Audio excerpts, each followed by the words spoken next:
Hello बच्चों, आज हम नया चैप्टर आपका रसायन विज्ञान का प्रारंभ कर रहे हैं या स्टार्ट कर रहे हैं। उस चैप्टर का नाम है क्या हमारे आसपास के पदार्थ शुद्ध हैं। मतलब हमारे चारों तरफ अपने घर, परिवार, स्कूल, कोचिंग कहीं पर भी जो भी पदार्थ पाए जाते हैं क्या वे शुद्ध अवस्था में पाए जाते हैं, उनके बारे में जानना है। तो शुद्ध क्या है, अशुद्ध क्या है, ये सब चीजें हमें यहाँ पता चलेंगी। लेकिन उससे पहले हम इस चैप्टर में यह जानेंगे कि इस पूरे ब्रह्मांड को कितने भागों में हम धातु अधातु या तत्वों के आधार पर हम कैसे बांटते हैं। तो देखिए, ये यूनिवर्स है, ये पूरा ब्रह्मांड है। इस ब्रह्मांड को के दो भाग हैं मुख्य रूप से, एक द्रव्य रहता है और एक ऊर्जा रहती है। हम आपसे बात कर रहे हैं, हम आपको पढ़ा रहे हैं, हमारे पास ऊर्जा है तो हम पढ़ा रहे हैं। अगर ऊर्जा न हो तो हम डेड बॉडी हो जाए, न चलेंगे, न खाएंगे, न टहलेंगे, न बोलेंगे, न कुछ करेंगे, तो तब हम वहाँ डेड हो जाएंगे, मृत हो जाएंगे।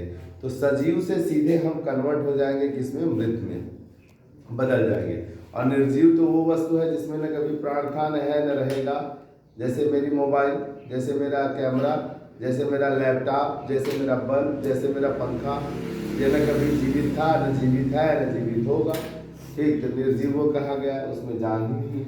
तो हम लोग आज इसमें वर्गीकरण करेंगे और देखेंगे इस पूरे ब्रह्मांड को जो हम द्रव्य और ऊर्जा दो भागों में बांटे हैं।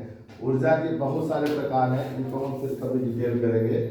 आज हम द्रव्य के बारे में चलते हैं। तो द्रव्य के बारे में परिभाषा है आपको तो बताया जा चुका है। द्रव्य वह है जो स्थान घेरता है, द्रव्य वह है जो स्थान घेरता है, द्रव्य वह है जिसमें क्या होते हैं, द्रव्यमान होता है। और द्रव्य की परिभाषा के साथ हम आप सब इस दुनिया के उदाहरण कहलाएंगे द्रव्य के। उसी द्रव्य को हम दो भागों में बांटते हैं। एक पहला है भौतिक वर्गीकरण, दूसरा है रासायनिक वर्गीकरण। भौतिक वर्गीकरण में आपको तीन मुख्य अवस्थाओं का अध्ययन करना है। भौतिक वर्गीकरण में आपको तीन मुख्य अवस्थाओं का अध्ययन करना है, ठोस, द्रव और गैस, जैसा कि पिछले पीरियड में आप पढ़ भी चुके हैं पिछले चैप्टर में। ठीक, और दूसरा है रासायनिक वर्गीकरण। इस रासायनिक वर्गीकरण में आपको दो भागों में हम बांटते हैं। ठीक है, एक शुद्ध पदार्थ है, एक मिश्रण है। एक शुद्ध पदार्थ है, एक मिश्रण है। शुद्ध पदार्थ जिसको प्योर सब्सटेंस बोलते हैं कि भी दो पार्ट है, एक तत्व है, एक यौगिक है। तत्व को एलिमेंट्स और यौगिक को हम लोग कंपाउंड्स बोलते हैं। ठीक, अब जब हम तत्वों में चलते हैं तो तत्व भी तीन तरह के होते हैं, धातु, अधातु और उपधातु। धातु, अधातु और उपधातु, हम इन सब का हेडिंग डलवाएंगे, डिटेल करेंगे, विथ एग्जाम्पल बताएंगे। अभी सिर्फ आप इतना जानते चलिए ये सारी चीजें हैं क्या और किसके अंतर्गत आती हैं। यौगिक कंपाउंड कहलाते हैं। कंपाउंड दो तरह के आपको देखने को मिलेंगे, एक अकार्बनिक यौगिक, दूसरा कार्बनिक यौगिक। और उसके बाद आपका आता है मिश्रण। मिश्रण दो तरह के होंगे, एक समांगी मिश्रण और एक विषमांगी मिश्रण। समांगी मिश्रण वह होता है जिसकी अवस्था एक हो जाए। ठीक, जैसे चीनी पानी मिलाएं, चीनी गल करके पानी के जैसा हो जाए और फिर साधारण रूप से अलग ना हो, उसे हम समांगी मिश्रण कहते हैं। अगर चीनी पानी के घोल को रख दीजिए 2, 4, 6, 10 दिन, तो क्या चीनी अलग होता है? नहीं। तो इसका मतलब वह समांगी मिश्रण है।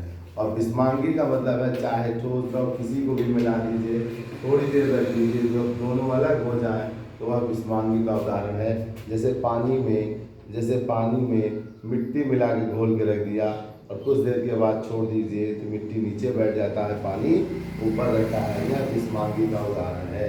तो बच्चों, अब ये हमारा हो गया। अब हम इसके अकॉर्डिंग एक एक हेडिंग लेंगे, एक एक बातें बताएंगे और सबको डिटेल करते हुए चलेंगे। ये ग्राफ से हमने आपको इसलिए बताया कि ग्राफ से पूरे चैप्टर की समरी आपके दिमाग में बैठ जाएगी। ठीक, ये पढ़ने हैं।